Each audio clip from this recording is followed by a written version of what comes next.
Era odată o babă împrietenită cu un uriaș, lângă linia cea albă ce strălucea pe un păriaș.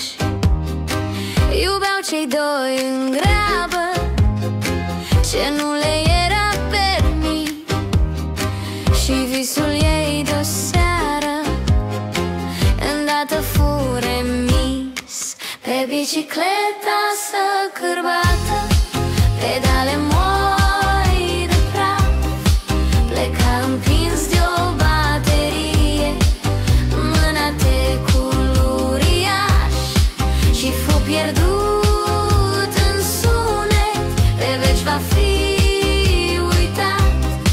De-ar fi așa de simplu, n-ar mai fi dor de alinat, căci toate fug de tine și totul-i perimat.